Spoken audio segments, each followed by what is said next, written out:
Como la diarrea, que sería su némesis, su antagónica.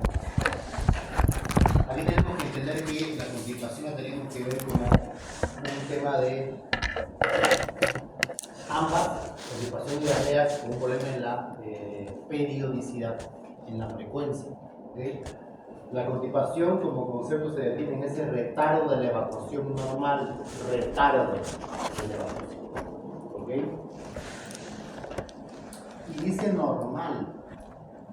Pues no es lo mismo, ¿no es cierto?, que la persona, como le dije la otra vez, venga y nos diga que estoy haciendo 2 veces o 3 veces a la semana, ¿no? Y la gente se escandalice porque hace 3 veces al día.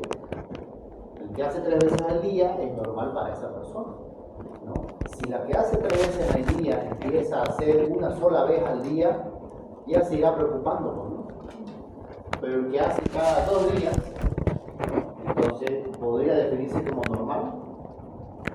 Por lo general, sí, hasta 48 horas podría ser un espacio más o menos de tiempo al que no tiene por qué uno tampoco generar alguna alteración diferente, ¿okay? Y 48 horas al día, cada 48 horas con un tiempo promedio, ¿no? En el cual usted va a hacer una evaluación, porque va a depender de muchos fenómenos, muchos factores fisiopatológicos de cada uno. Entonces, ahí es donde viene el tema de la normalidad, ¿no? Mi normalidad no es la normalidad de otro, porque son muchos factores que van a condicionar la evacuación. ¿Okay? Ahorita vamos a ver cuáles son los factores. Entonces, eso es lo primero que tenemos que descartar.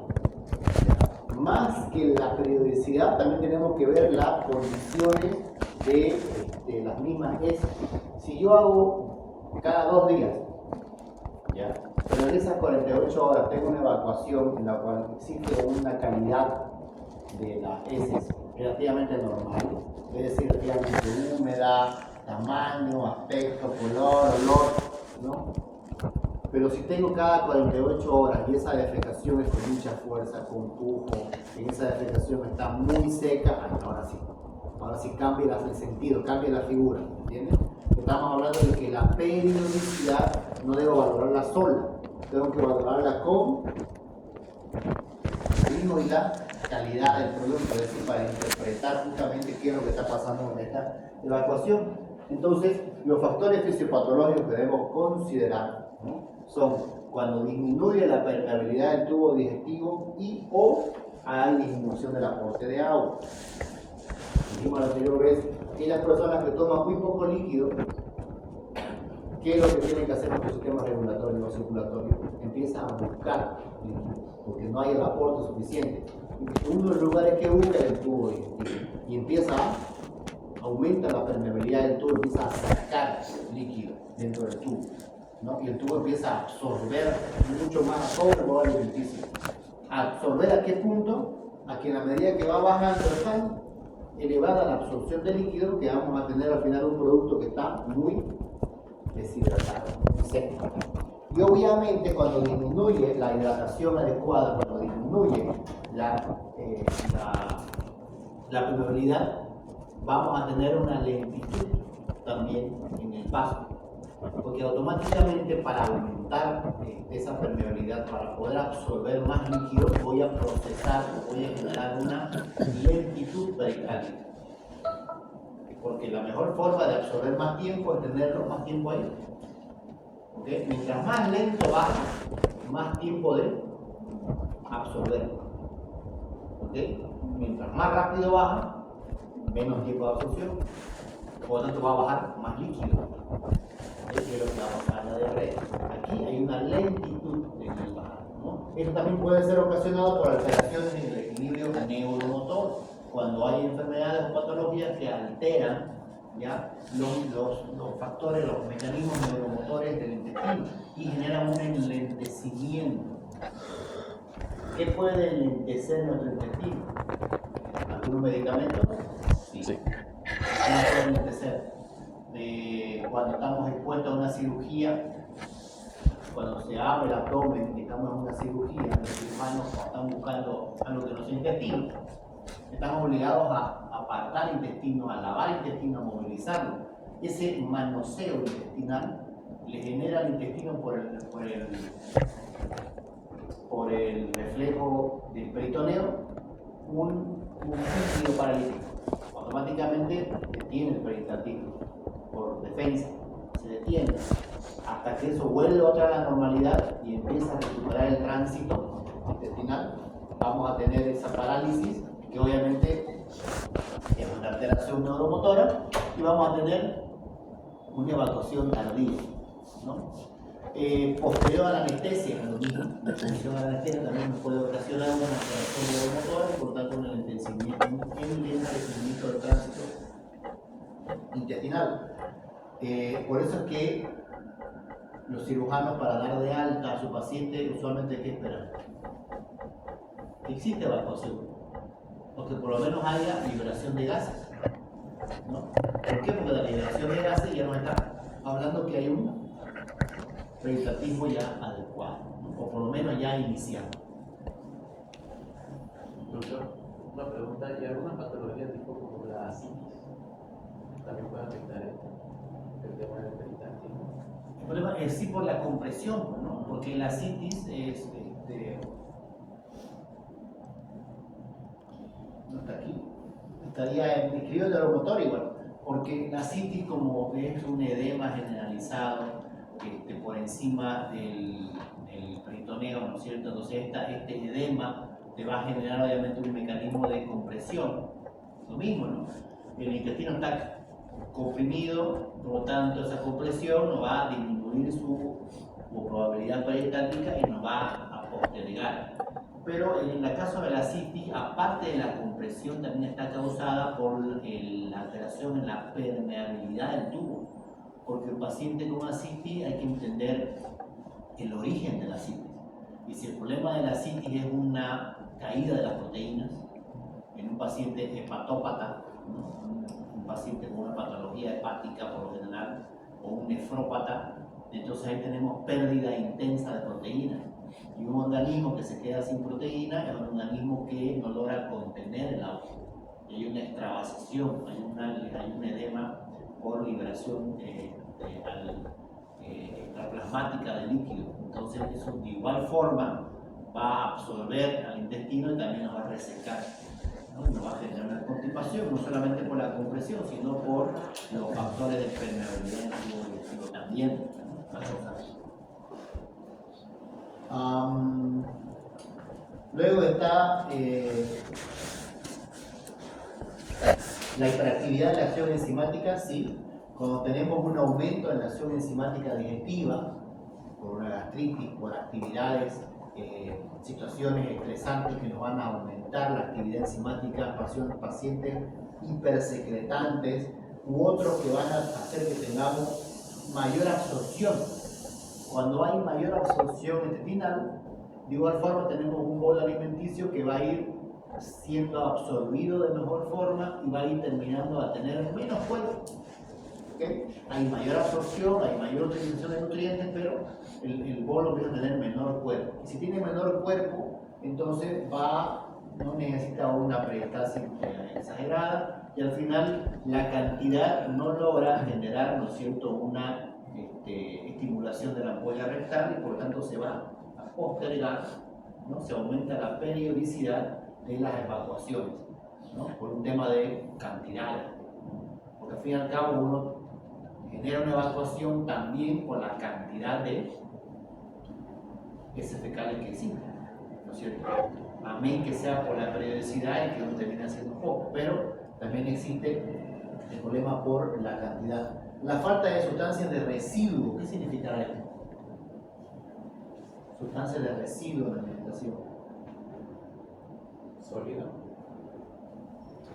Aquellas sustancias que no se absorben, ¿no? Aquellas que ayudan a formar y a darle cuerpo, ¿no? Los sólidos pues terminan absorbiéndose dependiendo del sólido, ¿no?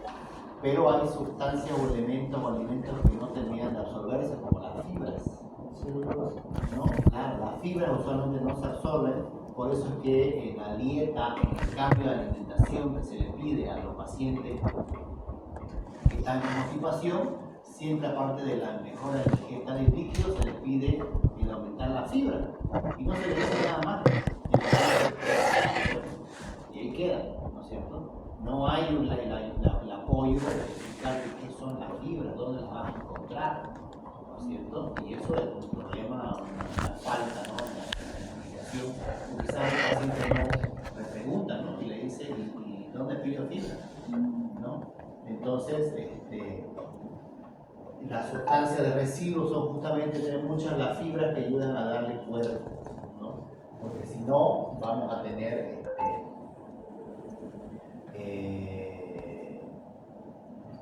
no solamente cuerpo, sino que te ayude a tener la consistencia suficiente para continuar y crear ese mecanismo de cuerpo que te estimule la ampolla rectal para que pueda dar una evacuación. Cereales, ¿no es cierto? La mayoría de los cereales,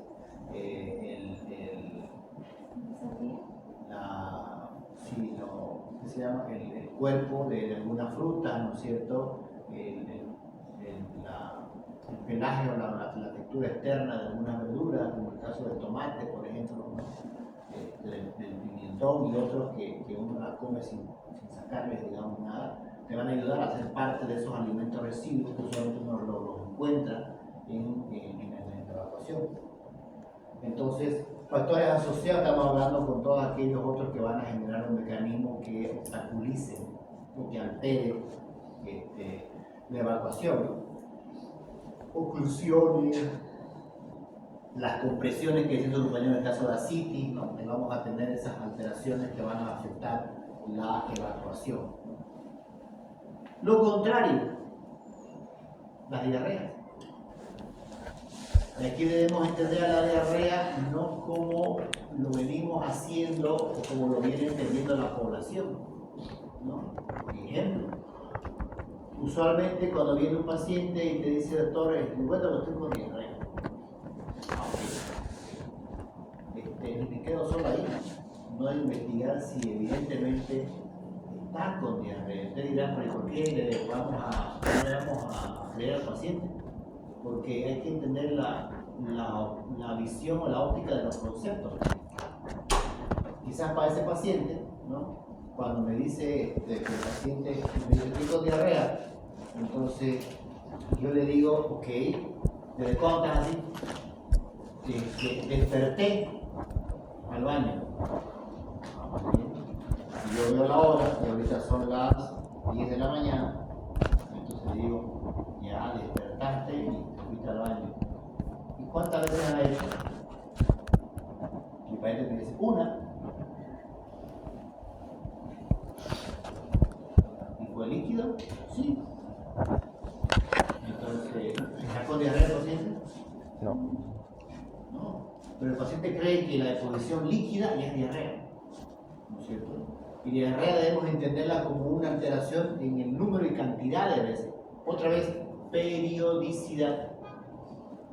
¿Okay? Así como la constipación no implica que yo haga una vez al día o haga una vez cada 2 días, sino es dependiendo de la periodicidad. Igual la diarrea es un tema de periodicidad.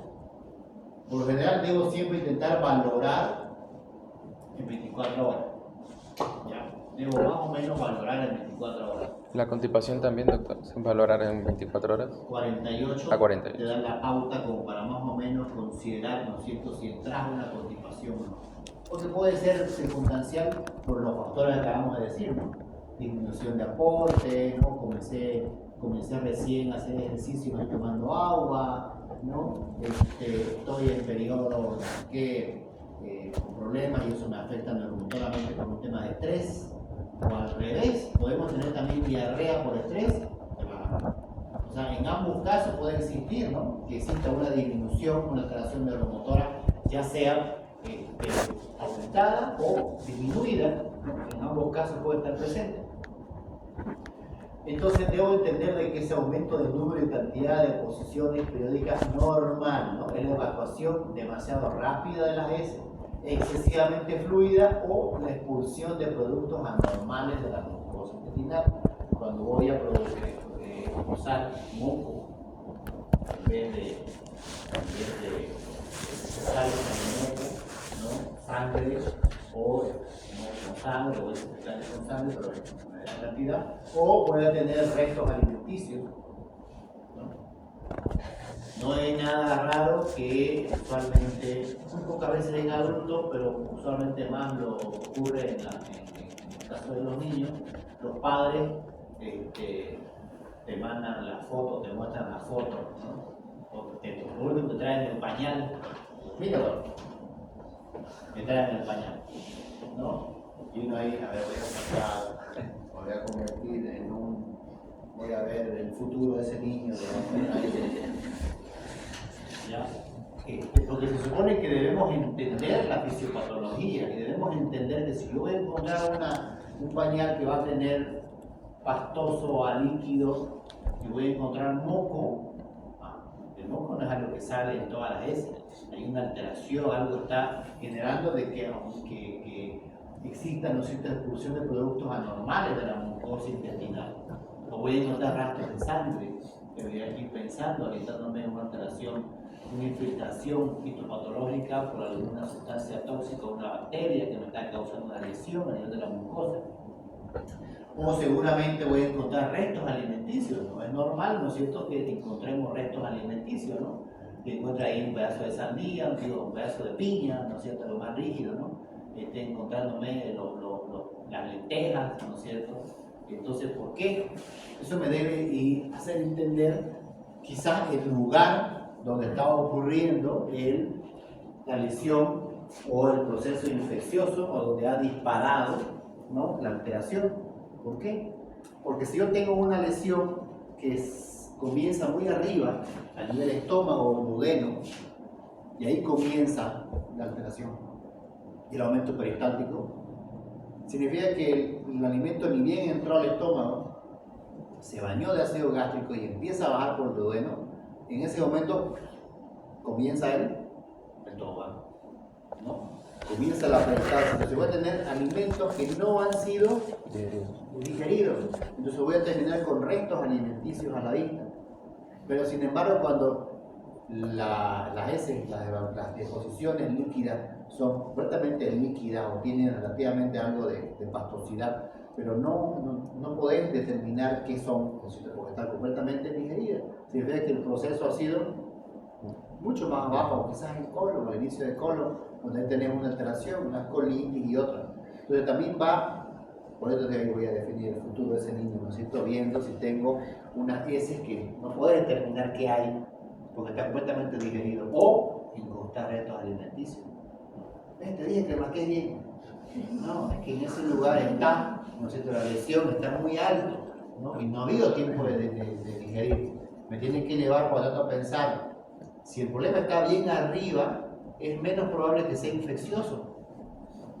Porque para que sea infeccioso necesitas un periodo de incubación, necesitas que todo ese proceso que está bajando, las bacterias, ¿no es cierto?, que están cultivándose todo ese bolo, termine de bajar, ¿no es cierto?, hasta que generen una buena cantidad, hagan colonia y puedan establecer una reacción inflamatoria. Entonces, por lo general, lo que te generan eliminar restos son transgresiones alimentarias, ¿no? Cuando vos tenés mucha grasa, ¿no?, o consumo elevado de grasa, cuando tenés alimentos que están generando una irritación, ¿no?, una irritación a nivel intestino superior, te irritas por comidas muy picantes, muy condimentadas, con mucha grasa, o alcohol, ¿no?, dependiendo del tipo de trago de alcohol. Hay algunos que toman cerveza y les da diarrea, otros toman vino y les da diarrea, otros toman un fermentado, ¿no es cierto?, y peor, ¿no? Va a depender. Los intolerantes a la lactosa, por ejemplo, ¿no? Hay algunos que comienzan directamente a nivel estómago y duodeno y ya. Por eso que a los 15 minutos se distienden, a los medios ya hay dolor y van al baño. ¿Okay? Hay una alteración inmediata, pero es por una irritación, infiltración, hay cambios a nivel de la mucosa. Aquí, ¿no? La fisiopatología. Va a haber alteración de la mucosa, ¿no? Va a haber alteración del equilibrio neuromotor, lo mismo, ¿no?, de la peristalsis, algo que está irritando y que aumenta la peristalsis, me va a ocasionar también deposiciones que sean líquidos y que sean con una periodicidad alterada. Lo mismo ocurre con a lo que le decían el estrés, ¿no es cierto? Las disinesias intestinales que les llaman, ¿no? Es como que les diga ahorita a todos, bueno, son las 10 de la mañana, a las 10:30 vamos a hacer un examen sorpresa. No, pues en 15 minutos la mitad va a decir ir al baño, ¿no? Aquellos que tienen problemas de disinesia por estrés, ¿no? Y les viene ganas de ir al baño justo ese rato, ¿no? Se genera por susto, por estrés, por otra cosa, ¿no? Cuando disminuye la absorción intestinal, lo que dijimos, ¿no? Si aumenta la velocidad, va a haber menos espacio para absorción, o disminuye la absorción por afecciones patológicas, ¿no? O por alteraciones, por efectos de medicamentos, ¿no? Y alteraciones de la alimentación, ¿no? El consumo de grasa, cuando estoy alimentándome con pocos carbohidratos, cuando estoy haciendo pura dieta líquida, obviamente voy a tener, ¿no es cierto?, un cambio en no solamente la periodicidad, sino en la consistencia, ¿no? O el aumento de mi cantidad de alimentos que me va a generar una reacción. A ver, por aquí tengo. Sí. Irritación inflamatoria, entonces, ¿no? Cuando responde mi mucosa intestinal, ¿no? O una alteración histopatológica. Mecanismos de irritación por neoformación, bueno, todos los procesos benignos o malignos sobre todo, van a alterar la mucosa y van a generar, ¿no es cierto?, una respuesta inmediata que va a generar en los pacientes permanentemente la deposición de líquida, en los pacientes con patología oncológica. Esto es lo que tengo que encontrar cuando tengo la anamnesis del paciente respecto a la diarrea, ¿no? Son las características semiográficas que sí o sí debo evaluar. Y uno dice, ¿tanto? Pero cuando uno hace la entrevista, al final te das cuenta que sí. Y vamos a ver lo importante que es cada uno. Periodicidad implica la cantidad de veces en el día. Cuando cambia mi periodicidad. Como les decía hace rato, no es lo mismo, ¿no?, que la periodicidad de tus deposiciones sea 2 veces al día, que sea 5 veces al día. ¿Qué pasa si haces siempre una vez? Perfecto. Pero esta vez son las 10 de la mañana y ya van 3. Okay. ¿Qué cambió? Mi periodicidad. Cambió mi periodicidad. ¿Ya? Entonces, el paciente te dice de entrada, estoy con diarrea, muy bien. ¿Está haciendo líquido? Sí. Deposiciones líquidas. ¿Desde cuándo? Empecé ayer en la tarde, empecé anoche, empecé esta mañana. Paciente con cuadro clínico caracterizado por presentar deposiciones líquidas. Pero antes de eso, cuadro clínico de 6 horas de evolución, 8 horas de evolución, un día de evolución, ¿no? Marco el tiempo para ir valorando, ¿no? Entonces, empecé esta mañana, muy bien, 4 horas de evolución. Perfecto. Y en 4 evoluciones caracterizadas por presentar deposiciones líquidas, ¿no es cierto? Mismo horario. ¿Cuántas veces ha hecho de que empezaste ahorita en esas 4 horas? Ha hecho 3 veces. Casi una por hora. Entonces, en 3 oportunidades, en 4 oportunidades, hay que colocar las veces, ¿no? 6 horas de evolución, deposiciones líquidas, en 3 oportunidades, ¿no? Ya establecí periodicidad, ya establecí ritmo, ¿no? Me voy a intensidad, ¿no? Abundantes, ¿no? No muy abundantes, en poca cantidad. ¿Qué pasa si la gente dice, voy y hago un poquito, pero líquido, pero voy a 3 veces, 4 veces, o voy y me vacío, ¿no? Me levanto, voy, me echo un rato y a la hora otra vez siento malestar y voy y otra vez me vuelvo a vaciar. Abundante cantidad, ¿no? Empiezo a valorar de que la probabilidad es que el área de alteración de la mucosa sea bastante extensa, ¿no? Bastante extensa o por ahí es bastante elevada, entonces todo ha venido de golpe, ¿no es cierto? No es lo mismo que cuando el problema es inferior, ¿no? Donde tengo poca cantidad de líquido con un poco de sustancia más con mayor cuerpo, ¿no? Cuando es usualmente en colitis. Entonces, la intensidad, calidad, valoremos la calidad. ¿No? ¿Es de buena calidad? ¿Es de pésima calidad? No, la calidad la valoras en este caso por lo que vas a encontrar en las heces. Ya sabemos que puede ser líquida, pero es líquida con restos, sin restos, alimenticios, con sangre, ¿no es cierto?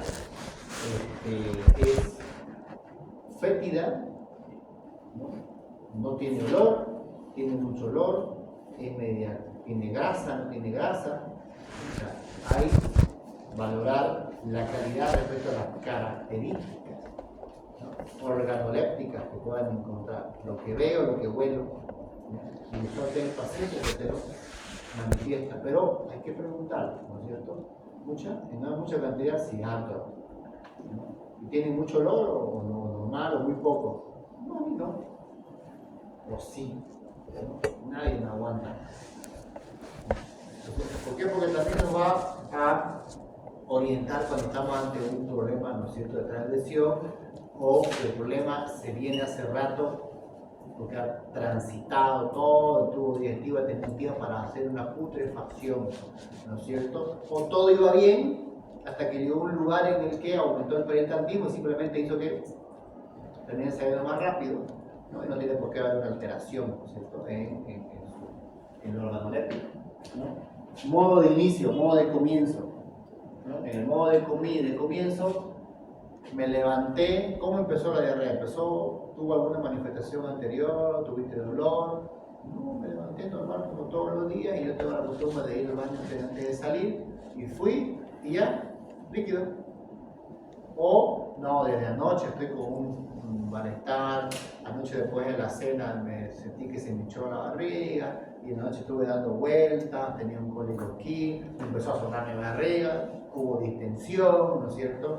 Empezó a tronar y hasta que apareció relámpago, ¿no? Entonces, pero hubo modos de comienzo, ¿no?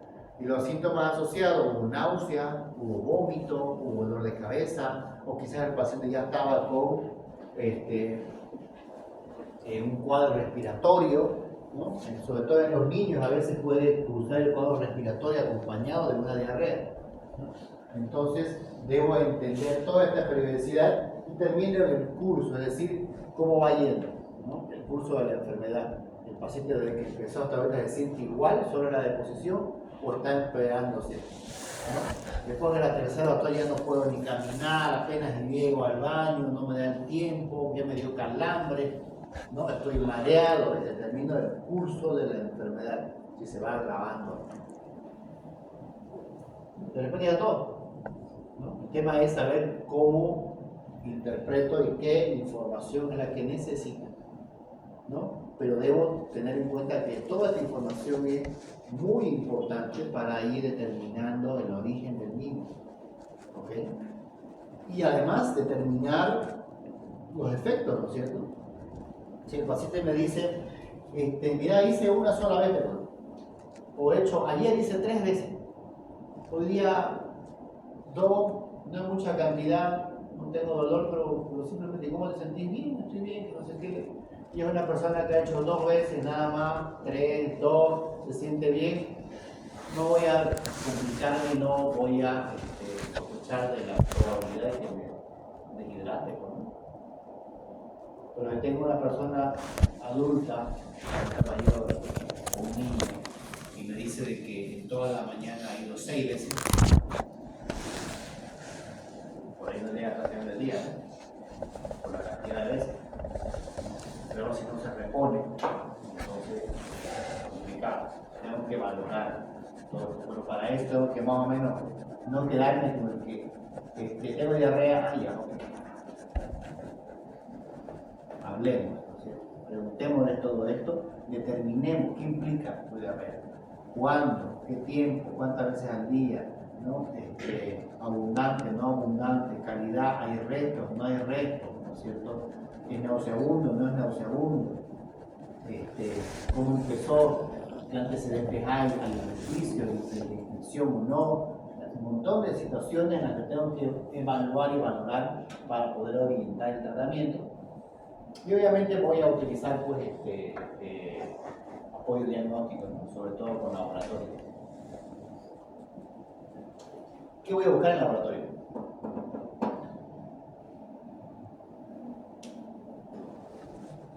Parásitos.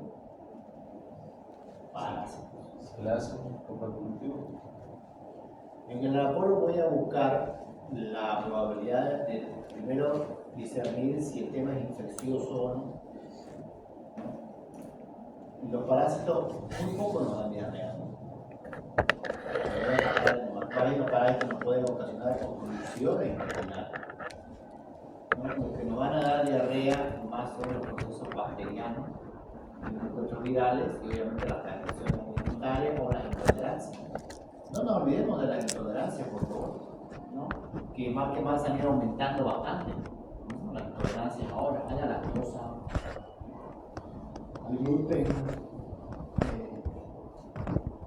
algunos alimentos específicos. No nos olvidemos de una pregunta importante también en las personas, o quizás lo vamos a ver cuando hagamos la exploración. Cuando hacemos la exploración del abdomen y veo la barriguita en un paciente con diarrea, en la observación, ¿qué debería ser importante? En la observación, el primer paso de una persona con diarrea.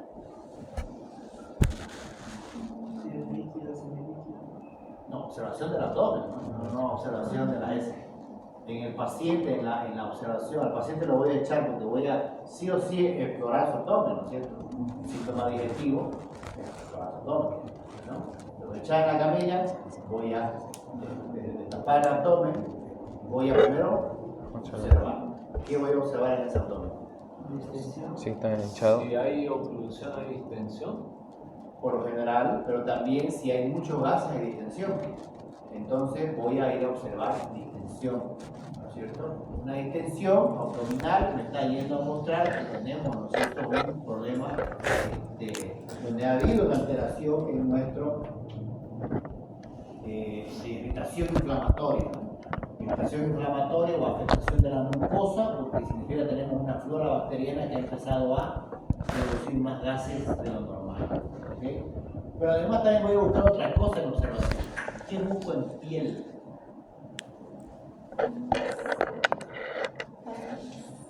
Validez. ¿Verdad? Trauma. ¿Una diarrea? ¿Qué puedo encontrar en piel que me deba interpretar algún motivo de diarrea?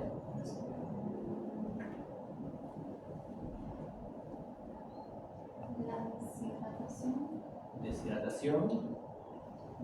La deshidratación a mí me va a dar constipación, de diarrea. Debo buscar una cicatriz reciente. Una persona colecistectomizada. A los que le quedaba la vesícula recién. Una persona que recién ha sido colecistectomizada es una persona que va a estar probablemente con deposiciones líquidas por los siguientes meses, hasta que logre regular su mucosa intestinal y se adecue. Si es un paciente ordenado, entonces va a lograr evitarlo. Pero si es un paciente que no se ha ordenado y que se pasó en la alimentación, no consideró las recomendaciones, va a tener deposiciones líquidas. Estoy hablando de un paciente que ha sido operado hace 2 meses, 3 meses máximo, después ya se va regulando. ¿Qué tiene que ver la vesícula? ¿Por qué la ausencia de la misma puede causarte diarrea? Sueñen. Porque no emulsiona las grasas y no se absorbe bien, entonces se queda en el intestino. La vesícula emulsiona las grasas. Claro, por el ácido. Ok. ¿Alguien más? ¿Todos están de acuerdo? Pero en ese caso, en la operación, digamos, los primeros meses, la falta de la vesícula, se va a ver diarrea, no está, por la falta de este mismo. Así que si hay una diarrea en los primeros meses, sería por ese motivo. También puede ser por un hilio paralítico que provoca el dolor y una reflejo, se podría decir. El hilio paralítico te va a producir constipación, ¿no? Más bien al revés. Pero sí, te puede generar un reflejo posterior, claro. Falta una palabra clave ahí. bilis. Está bien, la vesícula, pero la vesícula no es quien lo hace, ¿no? Sí, Quien se encarga del trabajo es la bilis, ¿no? La vesícula no deja de ser un órgano hueco que simplemente almacena la bilis y la inyecta al intestino. Cuando pasa la alimentación con grasa, inyecta, ¿para qué? ¿Cuál es la función de la bilis? Eso compañero ya dijo, ¿no? Emulsiona las grasas, ¿no? Pero entendemos operativamente en la cabeza cómo es posible que la bilis se encargue de las grasas. ¿Qué hace con las grasas? Divide para formar la micela. Las negradas. Todos les ha tocado alguna vez colocar una polera, una blusa, cualquier tela, cualquier ropa en el lavaplatos, en la pileta de lavandería, donde sea, y le han echado un poco de ácido y lo han dejado reposar. ¿Todos? ¿Sí? ¿Les ha tocado alguna vez? Hasta los zapatos incluso, cosas. Y después de un tiempo ustedes lo sacan y se han percatado cómo queda el agua. Tocan el agua queda media grasosa, el agua queda diferente a como lo pusieron. Además, el ácido ya no hay ahí. ¿Okay? El detergente, ya sea en polvo o sea jabón, pero su nombre químico es detergente, hace eso, separa las grasas, ¿no? El mismo motivo es el que utiliza la bilis. ¿Por qué no ponemos jabón en el cuerpo? Para separar las grasas que se van quedando, que además se unen también con la suciedad, la parte tóxica, pero todo eso que el mismo cuerpo al sudar deja una película de grasa, justamente para evitar que cualquier agente externo ingrese por los poros. ¿Okay? Esa película de grasa que vamos formando es lo que usualmente nos sacamos después de un baño y uno se siente suave, libre, ¿cierto? Pero algunos se sienten resecos también y se ponen cremas encima, ¿no? ¿Por qué se resecan? Porque están perdiendo la grasa que tienen encima de la piel, ¿no? La están sacando con el agua. El detergente hace eso, divide, separa las grasas, y en este caso la bilis tiene un efecto detergente. Lo que hace es separar las grasas de todo el bolo para permitir justamente la absorción. ¿Por qué? Porque si las dejan las grasas junto con el alimento, las grasas vuelven y no dejan, forman como vacuolas de grasa y no permiten la absorción adecuadamente. ¿Ok? No es que nosotros absorbamos grasa todo el tiempo, digamos, ¿no? O sea, el comer grasa no significa que eso absorbe. ¿Cómo formamos grasa en el hígado? ¿Por comer grasa? La grasa se forma por comer azúcares. Claro, el carbohidrato que se transforma en azúcar, el hígado la transforma en grasa. No es que porque yo coma mi churrasquito con mi cosito así de grasa, eso se va a ir directo, no se va a bajar, ¿no es cierto? Eso se va a ir. Más bien, ese pedacito de grasa, ¿no? Es el que me va a ocasionar quizás una diarrea. ¿Por qué? Porque mi bilis se encargó con una buena porción, pero yo seguí comiendo. Y por lo tanto, ya no hay bilis, ¿no? Y al final termina en una diarrea por una transgresión alimentaria. Porque se irritó, mi bilis no fue suficiente. Peor en los colecistectomizados, que ya no tienen una bilis almacenada que permite bañar de forma adecuada, ¿no? Hay una secreción de bilis también normal, muy pequeña, pero ya no es lo mismo, hasta que la mucosa intestinal se va adecuando, ¿no es cierto? Y ya sabe después defenderse con los alimentos ricos en grasas, para no tener diarrea permanente, ¿no es cierto? Hasta que ya tenga una normalidad.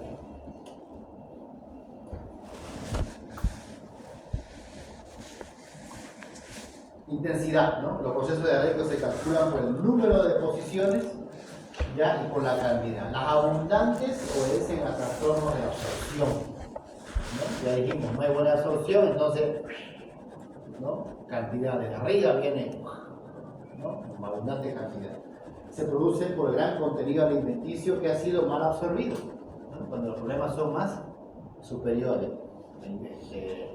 Gástrico, duodenal, lingual, primera porción del intestino. ¿no? Su proceso de procedencia alta del estómago y se les califica en el lenguaje de la clínica como diarreas altas, cuando son abundantes. ¿Qué pasa cuando son escasas? Poca diarrea, poca deposición, pero líquida al fin. Proceso digestivo de glucosa, pero de porciones bajas. ¿Por qué? Porque ya fue digerido, ya tiene un cuerpo, pero en la última parte ya aumenta el peristaltismo y las quiere desagregar un poco, ya no es lo mismo y al final son líquidas pocas. ¿Okay? Las diarreas disentéricas, ¿no? Con rectosinusitis, en las cuales puede haber un poquito de sangre o tienen moco, ¿no? Hay diarrea, poco líquido y moco, ¿no? Entonces hay líquido, un poco de heces pastosa, hay moco, líquido, moco, líquido.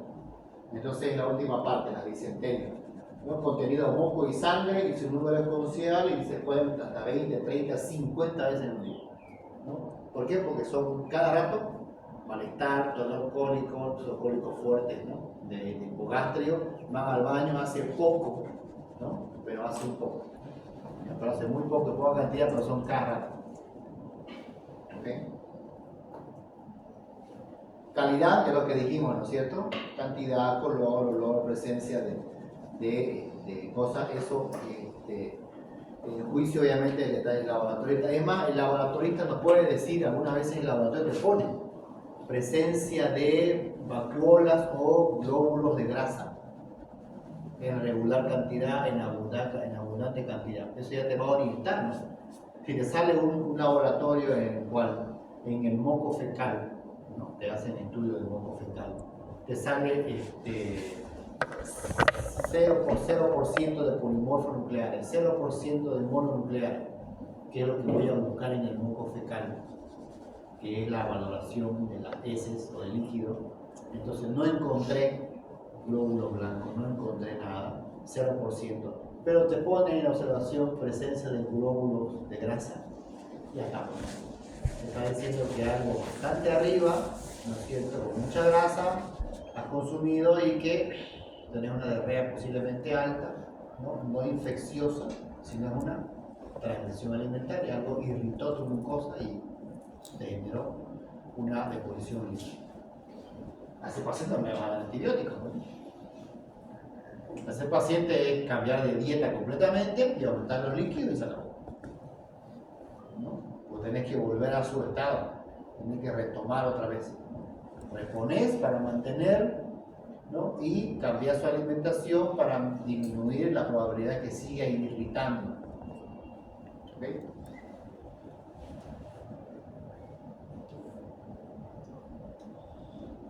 Modo de comienzo, ¿no?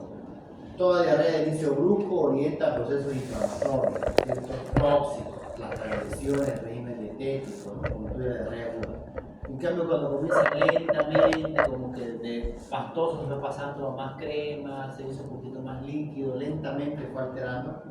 Entonces los problemas crónicos son, por eso ya funcionales, como el caso del cáncer, como el caso de algunas otras patologías propias de infecciones, como el caso de los pacientes con problemas respiratorios, por ejemplo, ¿no?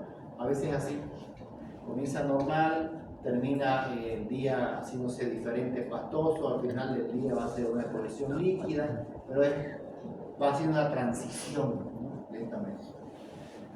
Modo de calmarse si el síntoma de diarrea desaparece espontáneamente o con algunas medidas, ¿no? Claro, si comienza espontáneamente tenemos que pensar en algo postprandial, ¿no? Un tema más de transgresión, qué sé yo, a mí siempre me cae mal, digamos, comer algo que tenga mucha grasa y después que te acordás que justo no te quedó otra y te comiste ese pollo que tenías así, digamos, ¿no? De su cuerito que estaba rico, o te probaste un chicharrón, pero fue un poco nada más y le metiste sal y ají, ¿no es cierto? Obviamente a la hora vas a tener una deposición así, una sola y se acabó. Quizás dos y basta, ¿no? Vos decías que sigo así, voy mañana al médico. Despertamos, aquí, ¿no? Entonces, ¿por qué? Porque fue una transgresión, fue algo que se autolimitó, ¿no? Las diarreas emotivas que le decía, ¿no? También, ¿no? Un momento de crisis, un momento de tensión, de estrés, ¿no? Van a comenzar con este problema.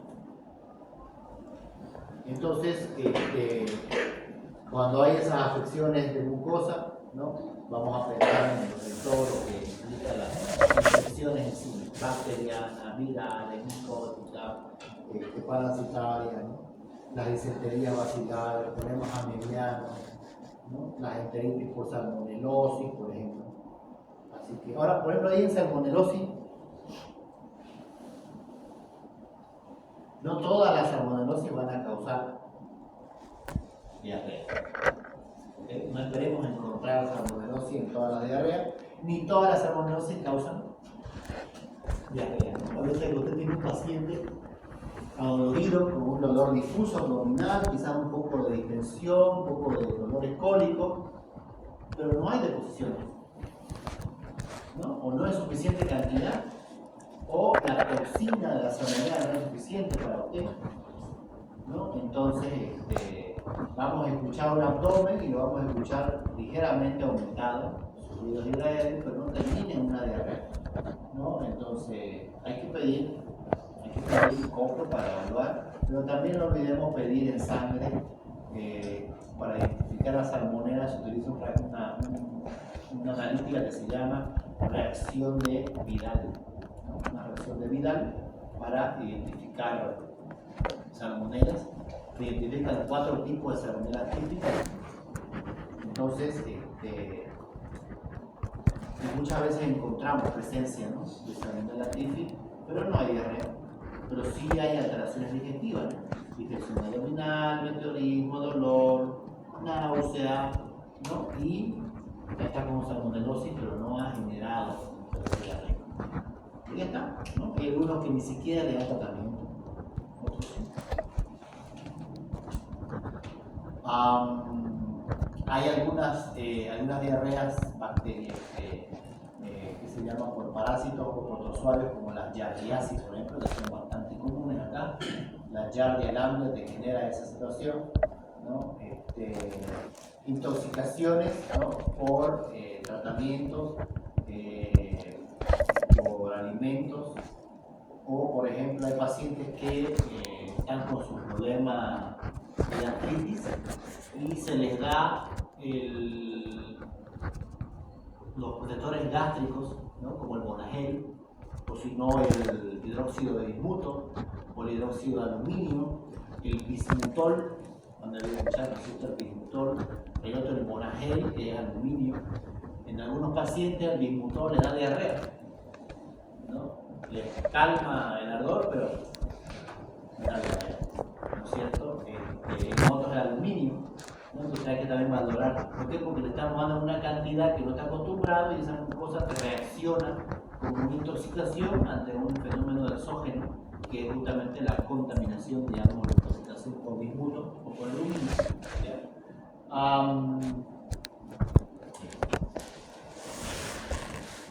Vamos a valorar distensión abdominal, borborismo, expulsión de gases, cirrosis cólica.